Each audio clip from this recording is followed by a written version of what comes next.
Sección 5. Lee la primera frase de la Escritura.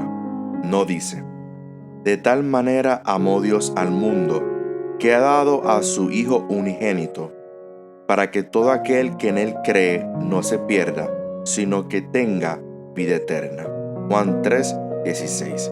No dice: Dios muestra su amor para con nosotros en que siendo aún pecadores, Cristo murió por nosotros. Romanos 5:8. Tampoco dice: aquí está la perseverancia de los santos, los que guardan los mandamientos de Dios y la fe de Jesús. Apocalipsis 14:12. La Biblia no inicia con la segunda venida de Jesús, ni con la pecaminosidad del ser humano, ni con el Evangelio eterno o con una advertencia sobre el juicio. La Biblia inicia con las siguientes palabras: en el principio creó Dios los cielos y la tierra. Génesis 1:1. La única razón por la cual todas estas enseñanzas, la muerte de Jesús, el gran conflicto, la pecaminosidad humana, la caída del hombre y el juicio cobran sentido es si, en efecto, Dios creó nuestro mundo. De lo contrario, ¿qué pasaría? En un universo sin Dios, la muerte de Jesús en la cruz hubiera sido solo la muerte de un judío más. En un universo sin Dios, ¿qué significado tendría la idea de un juicio final? ¿Quién juzgaría? ¿O quién recompensaría? ¿O castigaría? En un universo sin Dios, ¿cuál podría ser la buena nueva además de vivir, luchar, sufrir, morir y luego desaparecer para siempre junto con todos nuestros recuerdos? Esta es la razón por la que la Biblia empieza con esta verdad sobre todas las otras verdades: el Evangelio eterno, el juicio, el gran conflicto, la caída, en fin, todo lo demás que la Biblia enseña. Dios es nuestro creador, enseñanza contraria a la idea actual de que la vida surgió en la tierra solo por casualidad, sin predeterminación, sin intención, sin propósito. La Biblia comienza con lo que debería ser una verdad obvia. La vida, con toda su belleza y asombrosa complejidad, fue creada por Dios. Si bien el mensaje de los tres ángeles es específicamente para los días del tiempo del fin, los días que ahora estamos viviendo, este mensaje señala el principio, los primeros 6 días, la creación de la vida en la tierra. El vocabulario que Juan utiliza en el mensaje del primer ángel procede del Antiguo Testamento. En este caso específico, la misma redacción del mensaje del primer ángel, adorad a aquel que hizo el cielo y la tierra y el mar y la fuente de las aguas, se deriva del cuarto mandamiento, es decir, el cuarto de los 10 mandamientos. Acuérdate del día sábado para santificarlo. 6 días trabajarás y harás toda tu obra, pero el séptimo día es de reposo para Jehová tu Dios. No hagas en él obra alguna, tú ni tu hijo, ni tu hija, ni tu siervo, ni tu criada, ni tu bestia, ni el extranjero que está dentro de tus puertas. Porque en 6 días hizo Jehová los cielos y la tierra, el mar y todas las cosas que en ellos hay, y reposó en el séptimo día. Por tanto, Jehová bendijo el sábado y lo santificó. Éxodo 20:8-11. En Éxodo 20:11 leemos: porque en 6 días hizo Jehová los cielos y la tierra y el mar. En el mensaje del primer ángel leemos: adorad a aquel que hizo el cielo y la tierra y el mar. Apocalipsis 14:7. Es una referencia directa al cuarto mandamiento, que a su vez es una referencia directa a la creación. Las palabras finales del cuarto mandamiento: en 6 días hizo el Señor los cielos y la tierra, el mar y todo lo que hay en ellos, descansó el séptimo día. Por eso el Señor bendijo y consagró el día de reposo. Proceden directamente de la creación del Génesis. Entonces bendijo Dios el séptimo día y lo santificó, porque en él reposó de toda la obra que había hecho en la creación. Génesis 2:3. El primer ángel nos remite el cuarto mandamiento, el cual nos lleva a los 6 días de la creación, incorporando en los 6 días de la creación. Encontramos este énfasis específico en el séptimo día. Fueron pues acabados los cielos y la tierra y todo lo que hay en ellos. El séptimo día concluyó Dios la obra que hizo y reposó el séptimo día de todo cuanto había hecho. Entonces bendijo Dios el séptimo día y lo santificó, porque en él reposó de toda la obra que había hecho en la creación. Génesis 2:1-3. Un asunto que merece la pena recordar también es cuando Dios bendijo el séptimo día, cuando lo santificó, cuando descansó. Solamente Adán y Eva existían. No había judíos. Los judíos no surgieron hasta miles de años más tarde, después de Abraham.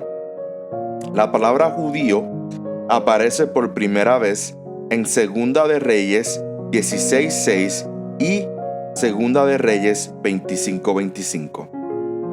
En el contexto de las invasiones a los hebreos en el siglo 8 y siglo 6 a.C., mucho tiempo después del relato de la creación de Génesis. En otras palabras, la idea, la generalización de que descansar el séptimo día y santificarlo es exclusivamente para los judíos no es bíblica.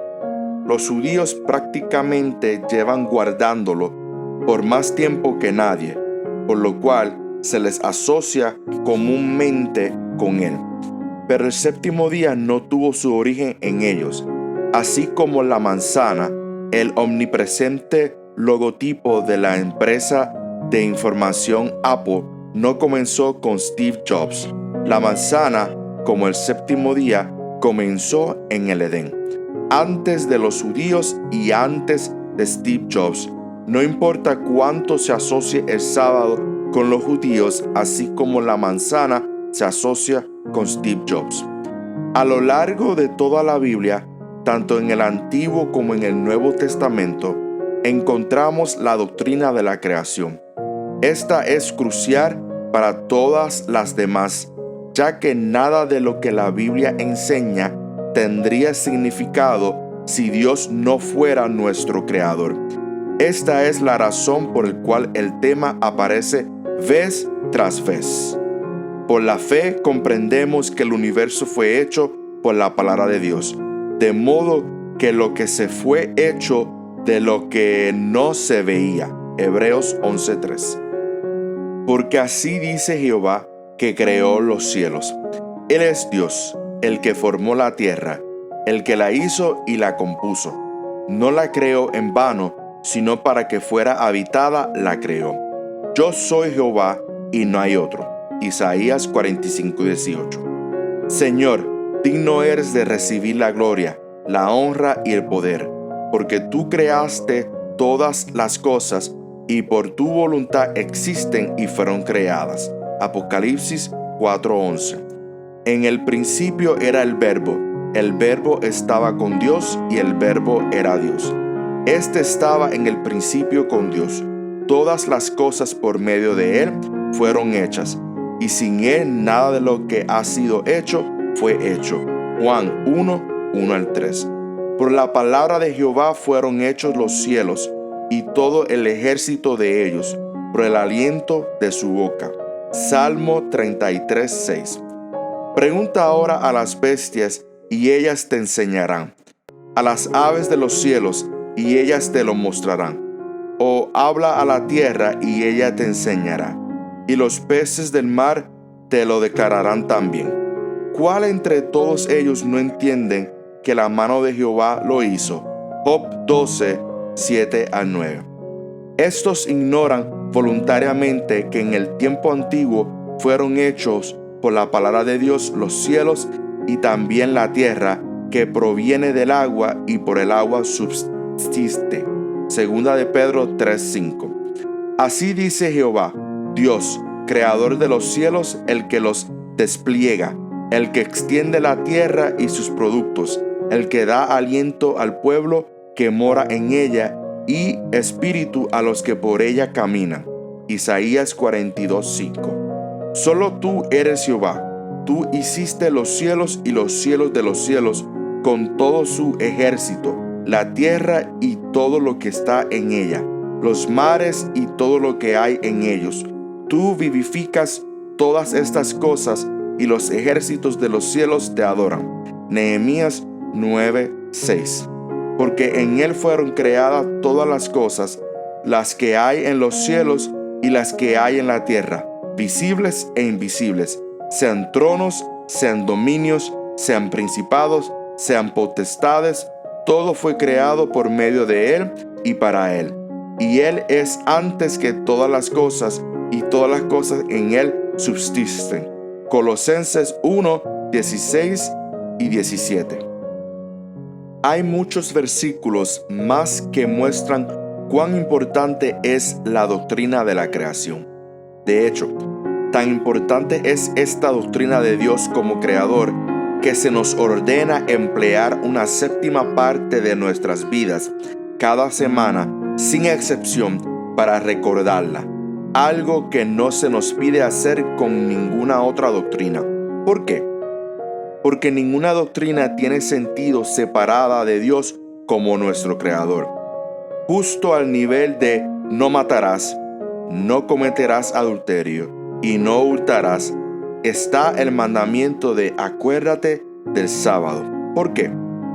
Porque en 6 días hizo Jehová los cielos y la tierra, el mar y todas las cosas que en ellos hay.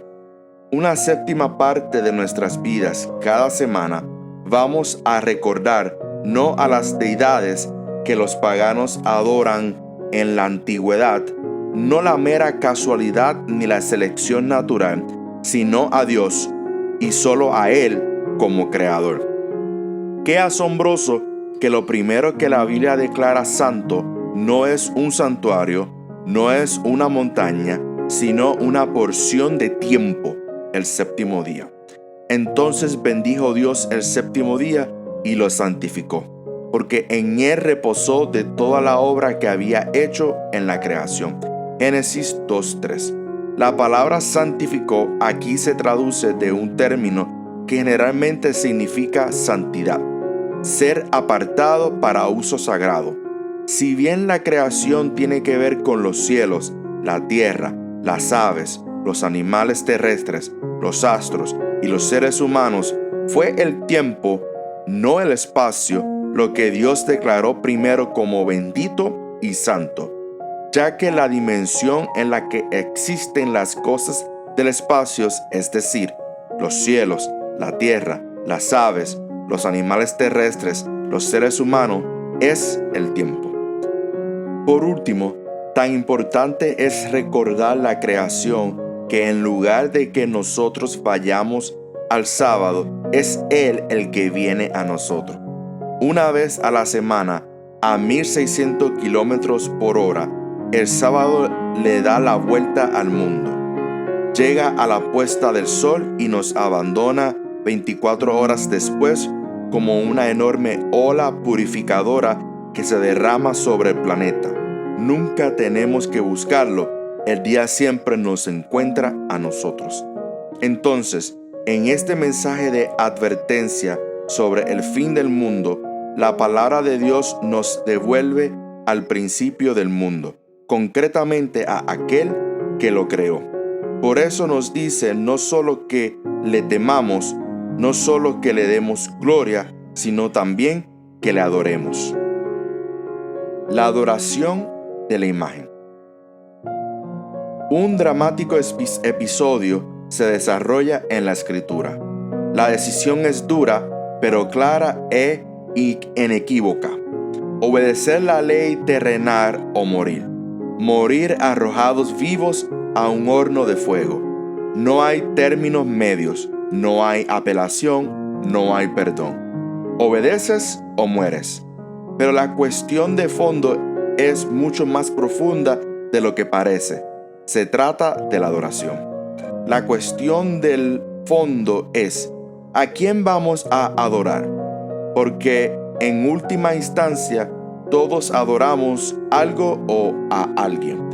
El autor estadounidense David Foster Wallace escribió: en las trincheras del día a día de la vida adulta no existe la posibilidad de no adorar. Todos adoramos. La única opción que tenemos es qué adorar: a uno mismo, la fama, el dinero, a las celebridades, el sexo, el poder.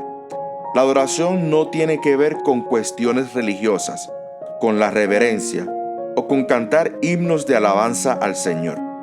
Adoramos cualquier cosa que ocupa el lugar de Dios en nuestras vidas. Eso que ocupa su lugar en nuestras vidas es lo que adoramos. Los ateos también adoran. La dramática escena a la que me refiero la encontramos relatada en el Antiguo Testamento, en el libro de Daniel. Un libro que nos ayuda a tener una pauta, un trasfondo para el libro de Apocalipsis, en donde encontramos el mensaje de los tres ángeles. El incidente se desarrolla en el antiguo imperio de Babilonia, un nombre que, como veremos, desempeña una función trascendental en el mensaje de los tres ángeles. Aunque no se nos da la fecha exacta, lo más probable es que este incidente que registra la Biblia ocurrió en el año 594 a.C. Pero lo más importante es lo que ocurrió. El imperio de Babilonia, bajo el mando de Nabucodonosor, había conquistado Judá, saqueado su territorio, destruido Jerusalén y su sagrado templo, y se había llevado cautivos. Entre los cautivos había 4 jóvenes judíos cuyos nombres hebreos fueron cambiados por los nombres babilonios Belsasar, Sadrach, Mesac y Abednego. En vez de trabajar como esclavos en una miserable mina o en un lugar semejante, estos jóvenes hebreos con sangre de la aristocracia fueron llevados al palacio para servir al rey.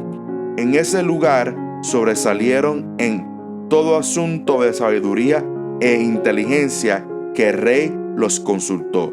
Daniel 1:20. En esa época, 594 a.C., el rey Nabucodonosor tuvo su propia estatua de oro, una imagen gigante erigida en su honor. Después ordenó que todos la adoraran. El pregonero anunciaba en alta voz: se os ordena a vosotros, pueblos, naciones y lenguas, que al oír el son de la bocina, la flauta, la cítara, el arpa, el salterio, la zampolla y todo instrumento de música, os postréis y adoréis la estatua de oro que el rey Nabucodonosor ha levantado. Y cualquiera que no se postre y adore, inmediatamente será echado dentro de un horno de fuego ardiente. Daniel 3, 4-6. No obstante, obedecer este decreto implicaba transgredir uno de los 10 mandamientos de la ley de Dios. Tanto en el Antiguo como en el Nuevo Testamento, la ley de Dios es la norma de justicia que el pueblo de Dios está llamado a obedecer. En el Antiguo Testamento, Moisés dijo a los hijos de Israel que guarden sus mandamientos.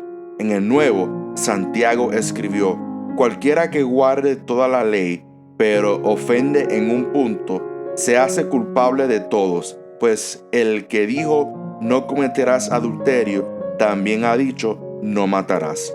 Ahora bien, si no cometes adulterios, pero matas, ya te has hecho transgresor de la ley. Santiago 2, 10 y 11. O, como se expresa en Apocalipsis, aquí está la perseverancia de los santos, los que guardan los mandamientos de Dios y la fe de Jesús. Ya que uno de los mandamientos dice: no te harás imagen ninguna semejanza de lo que esté arriba en el cielo, ni abajo en la tierra, ni en las aguas debajo de la tierra, ni te inclinarás a ella, ni las honrarás. Éxodo 20, 4 y 5. Estos tres jóvenes, Sadrac, Mesac y Abednego, se negaron a adorar a la imagen. Ellos adoraban solo al Creador, a nada ni a nadie más, así de sencillo. Debido a su rotunda negativa, fueron llevados ante el rey, que les preguntó: ¿Es verdad, Sadrac, Mesac y Abednego, que vosotros no honráis a mi Dios ni adoráis la estatua que he levantado? Daniel 3:14. Sin titubear ni con doble discurso respondieron: no es necesario que te respondamos sobre este asunto. Nuestro Dios, a quien servimos, puede librarnos del horno de fuego ardiente, y de tus manos, rey, nos librará. Y si no, has de saber, oh rey, que no serviremos a tus dioses, ni tampoco adoraremos la estatua que has levantado. A pesar de lo poco que saben los historiadores sobre los monarcas de Oriente Próximo, como Nabucodonosor, sí se sabe que estos hombres no estaban acostumbrados a que les hablara así. La respuesta de los jóvenes hebreos no era la ética apropiada de la corte, y para hacer honor a su palabra, el rey arrojó a los tres jóvenes vivos dentro del horno ardiente. La cuestión de fondo aquí es la adoración. ¿A quién adoramos? Porque todos adoramos algo, ya sea al Señor que en 6 días hizo los cielos, la tierra, el mar y todas las cosas que en ellos hay, y después el séptimo día lo santificó porque en él reposó de toda la obra que había hecho en la creación, o sea, cualquier otra cosa. Adorar cualquier otra cosa aparte de Dios que nos creó, que nos sostiene, en quien vivimos, nos movemos y somos, a que a fin de cuentas nos redimió, es idolatría.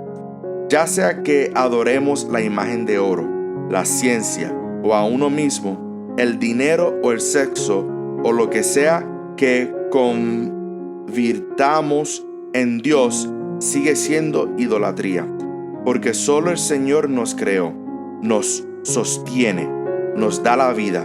Por lo tanto, solamente Él merece nuestra adoración. Así de sencillo. Una de las obras de arte más famosas es la estatua de mármol del rey David, esculpida por el artista renacentista Miguel Ángel entre 1501 y 1504. Imagina que estás de pie ante esa pieza de mármol en la Academia de Arte de Florencia, Italia. Entonces le agradeces a la imagen por estar ahí, por la exquisitez de su diseño y sus detalles, por las bien definidas venas de sus manos, por existir, por ser la asombrosa obra de arte que es. En vez de reconocer o agradecer a Miguel Ángel, su creador, todos tus elogios y la honra lo diriges a la creación, como si se hubiera creado en sí misma. Sería un poco absurdo, ¿no crees? Aunque solo es una analogía, esta cuestión sobre el David de Miguel Ángel es de lo que trata toda idolatría, toda falsa adoración, de adorar a la creación o parte de ella en oposición a adorar al Creador. Como lo expresó el apóstol Pablo, adorando y sirviendo a los seres creados antes que al Creador, quien es bendito por siempre. Romanos 1:25. A lo largo de todo el Antiguo Testamento, Dios advirtió contra la adoración de cualquier cosa que no sea Él, ya sea el sol, la luna o las estrellas, o a los dioses de las naciones a su alrededor. Su adoración idólatra era inservible y sin sentido. Isaías mostró cuán inútil era. Corta cedros, toma cipres y encina y crecen entre los árboles del bosque. Plantan un pino para que crezca con la lluvia. De él se sirve luego el hombre para quemar. Toma de ellos para calentarse. Enciende también el horno y cuece panes. Hace además un dios y lo adora. Fabrica un ídolo y se arrodilla delante de él. Una parte del leño la queman en el fuego. Con ella preparan un asado de carne, lo come y se sacia. Después se calienta y dice: me he calentado con este fuego. Del sobrante hace un dios, un ídolo suyo, se postra delante de él, lo adora y le ruega diciendo: líbrame, porque tú eres mi Dios. Isaías 44, 14 al 17.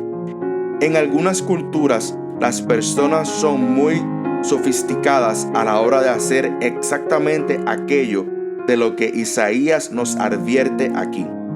Pero el principio es el mismo. Lo que sea que ocupe el lugar de Dios en la vida de una persona es una falsa adoración.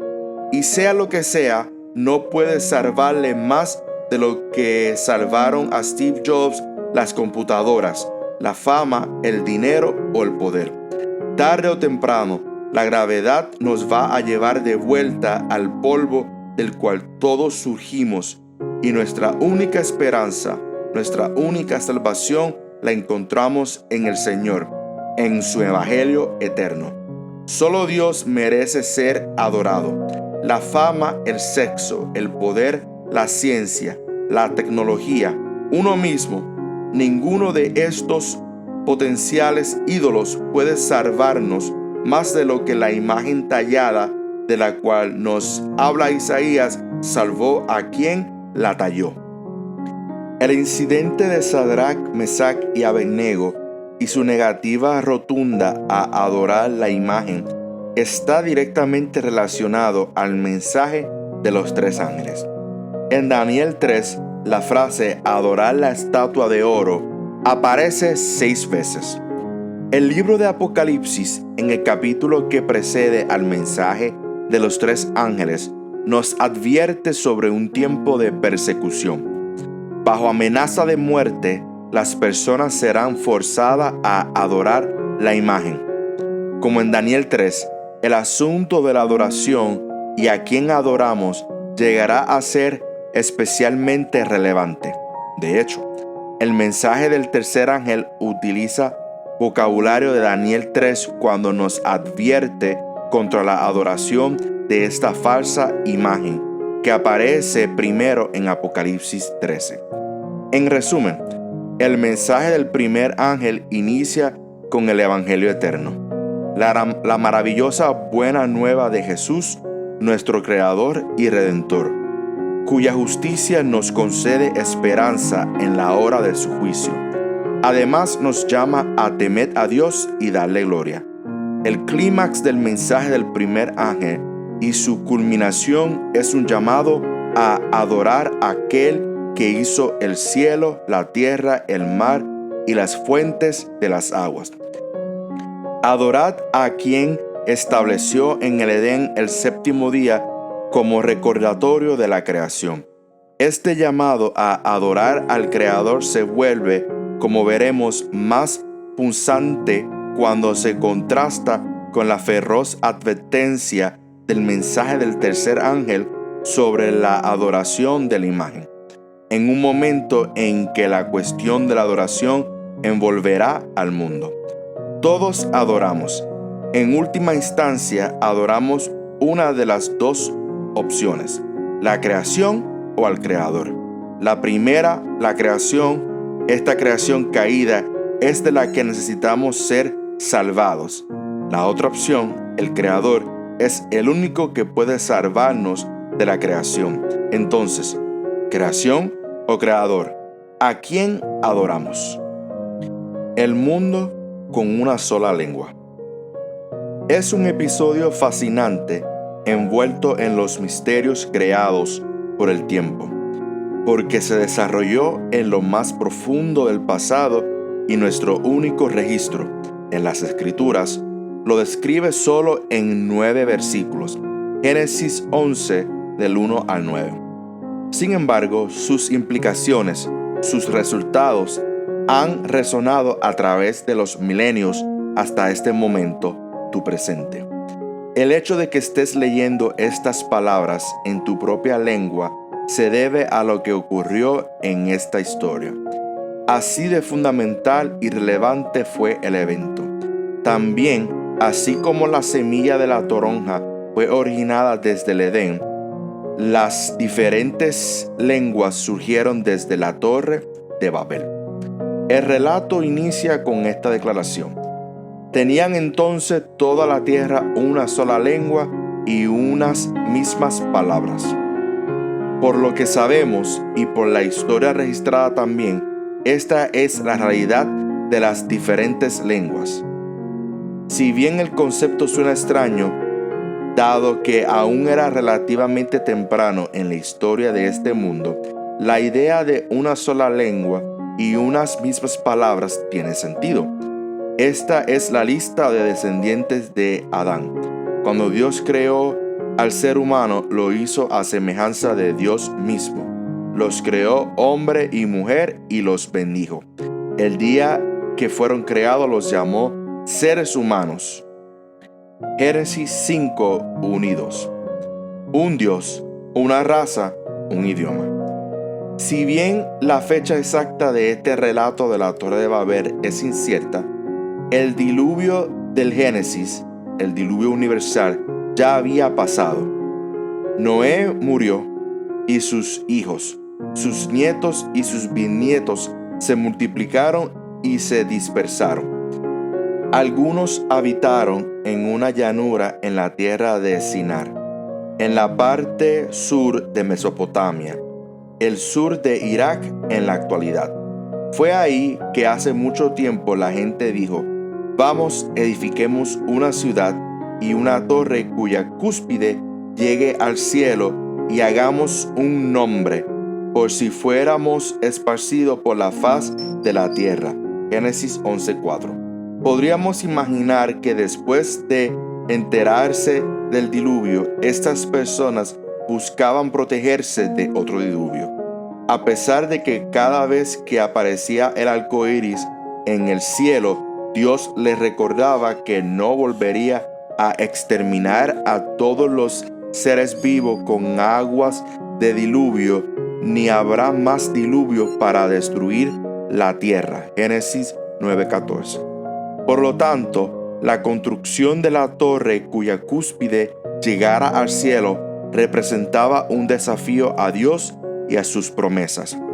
Hagamos un nombre describe la arrogancia y el orgullo humano. El término nombre aparece pronto en el registro bíblico cuando antes del diluvio, en el contexto de cuán malvada se había vuelto la humanidad, la Biblia dice, estos fueron los hombres valientes que desde la antigüedad alcanzaron renombre. Génesis 6:4. Renombre es una traducción que literalmente significa hombres de nombre. En el siguiente versículo leemos, vio Jehová que la maldad de los hombres era mucha en la tierra, y que todo designio de los pensamientos de su corazón era solo de continuo el mar. Poco antes del diluvio, y no mucho después de él, la idea de tener un nombre representaba ya algo negativo. La historia de la Torre de Babel refuerza esta desafortunada verdad. Dijo Jehová, el pueblo es uno y todos estos tienen un solo lenguaje. Han comenzado la obra y nada los hará desistir ahora de lo que han pensado hacer. Ahora pues, descendamos y confundamos allí su lengua, para que ninguno entienda el habla de su compañero. Así los esparció Jehová desde allí hasta la faz de toda la tierra y dejaron de edificar la ciudad. Génesis 11, 6 al 8. Aunque se desconocen los detalles, estaban desafiando abiertamente a Dios. Por eso descendió y confundió su lengua. Imagina el desconcierto, el caos, la confusión. Ciertos quizás miles de personas de repente hablando a los demás en lenguas que no entendían? Debieron quedarse asombrados, temerosos, enojados y frustrados, todo al mismo tiempo, por algo que nunca antes había experimentado. Pero funcionó. Ya no proseguieron. La ciudad y la torre quedaron inconclusas. En consecuencia, estas personas confundidas se esparcieron sobre la tierra. Seguramente quienes hablan una lengua en común se unieron cuando se dispersaron de Babel. Así pues encontramos aquí el origen de las diferentes lenguas. El relato concluye con este versículo. Por eso se le llamó Babel, porque allí confundió Jehová el lenguaje de toda la tierra, y desde allí los esparció sobre la faz de la tierra. Babel, símbolo de un abierto desafío y rebelión contra Dios, es el mismo término que más adelante se utiliza a lo largo de la Biblia para Babilonia.